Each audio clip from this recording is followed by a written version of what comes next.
องค์การพุทธศาสนาสัมพันธ์เขตสีเกิดเมืองนาไซทอง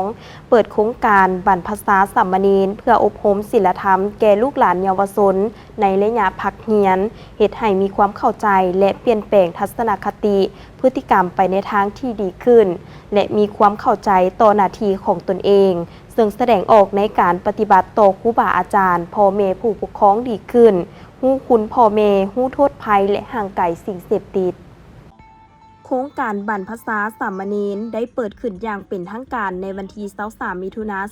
2025อยู่ที่วัดธรรมจักรบุพารามบ้านสีเกิดเมืองนาไซทองนครหลวงวิจันทร์โดยได้รับความเมตตาเข้าร่วมเป็นประธานของพระอาจารย์ศรีทนไสยวงศ์สอนหัวหน้ากรรมาธิการเผยแผ่ศีลธรรมและปฏิบัติกรรมฐานศูนย์กลางองค์การพุทธศาสนาสัมพันธ์ลาวพระอาจารย์ขันทองศรีสว่างประธานองค์การพุทธศาสนาสัมพันธ์เมืองนาไซทองพร้อมด้วยคณะรับผิดชอบโครงการเจ้าอธิการวัดทั่วเขตสีเกิดและสามเณรเข้าร่วมฝ่ายคารวาสหรือฝ่ายการนำเมืองเข้าร่วมโดยท่านสาครใสสะอาดประธานแนวเล้าสั่งชาติเมืองนาไซทองพร้อมด้วยประธานแนวเล้าสั่งชาติกลุ่มอำนาจการปกครองบ้านพ่อแม่ผู้ปกครองและสาวพุทธเข้าร่วมพระอาจารย์คำพันธ์ลังสีเจ้าคณะองค์การพุทธศาสนาสัมพันธ์เขตสีเกิดเจ้าอธิการวัดธรรมจักรบุพารามได้รายงานเกี่ยวกับโครงการว่าโครงการบรรพชาสามเณรครั้งนี้แม้นเป็นภาคพักเรียนครั้งที่4ของกรรมาธิการเผยแผ่ศีลธรรมและปฏิบัติกรรมฐานศูนย์กลางร่วมกับองค์การพุทธศาสนาสัมพันธ์เมืองนาไซทองได้จัดขึ้นร่วมกันอยู่กลุ่มสีเกิดโดยจัดขึ้นในท่ามกลางที่สภาพสังคมปัจจุบันเยาวชนส่วนใหญ่แม่นหลงไหลน้ำสังคมออนไลน์ต่างๆจนขาดการศึกษาทางศีลธรรมและจริยธรรม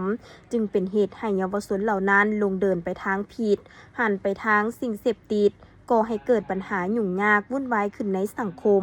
สร้างความหนักใจให้พ่อแม่ครูอาจารย์และสังคมทุกระดับแต่ภายหลังที่ได้ปฏิบัติโครงการหลายครั้งผ่านมาแม่นเห็นได้ว่า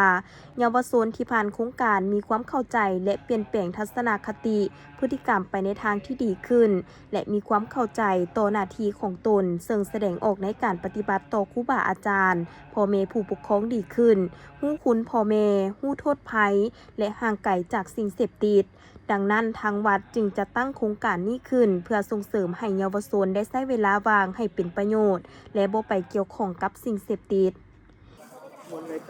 สุขสบีเจริญพรทางเขตสีเกิดวัดธรรมจักรบุพารามได้จัดโครงการบรรพชาสามเณรเป็นปีที่4แล้ว3 ปีที่ผ่านมาเห็นว่าลูกหลานนักเรียนช่วงพักเรียนเพิ่นได้มาบวชในโครงการบรรพชาสามเณรเป็นอย่างดีเพิ่นเห็นบวชแล้วนี่มีผลงานไปต่อพ่อแม่ครูบาอาจารย์ก็อ้อมน้อมถ่อมตนเพิ่นตอนบ่ทันได้บวชเข้ามาเว้าบ่เว้ามึงบัดมาเรียนมาสอนแล้วก็เว้าค่อยจ้าเว้าค่อยเว้าเจ้า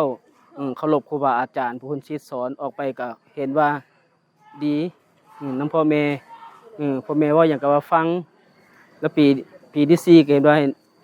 บางคนก็เอา3-4 เทื่อแล้วมาบวชปีที่4นึงก็มาบวชอีกก็ได้ว่าบวชทำเฮียนบวชทำเฮียนภายใน7 มื้อให้มันได้ผลภายในให้ได้ผลภายใน7 มื้อที่ลูกหลานได้มาบวชเห็นว่าสมเสยปีนี้ได้อยู่29 องค์29 คนขึ้นมาเข้าร่วมโครงการปีก่อนนั้นได้อยู่31แต่ละปีก็บ่รู้30เพราะเวียนจากญาติทานใหญ่เพิ่นมอบหมายให้ทางเขตสีเกิดว่าบ่ให้ลดบ่เกิน30 องค์ทางพวกเฮาก็เลยกำหนดเอา30ลงมาให้อายุ10 ปี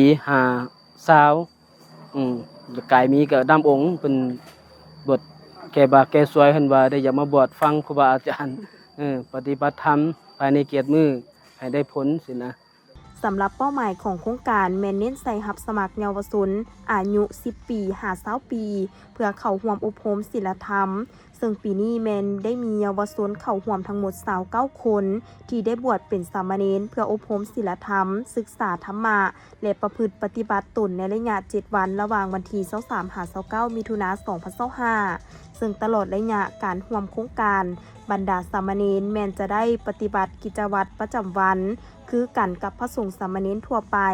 บ่ว่าจะเป็นการตื่นดึกลุกเช้าไหว้พระบิณฑบาตฝึกนั่งสมาธิ เรียนธรรมะและรับฟังบรรบายธรรมกับพระวิทยากรที่จะมาอบรมในด้านคุณธรรมคืออบรมธรรมะให้แก่นักเรียนเยาวชนจนสามารถนำไปประยุกต์ใช้ในชีวิตประจำวันปลูกฝังจิตสำนึกในการพัฒนาตนเองของเยาวชนฝึกเยาวชนให้รู้จักใช้ทรัพยากรอย่างประหยัดและเพียงพอ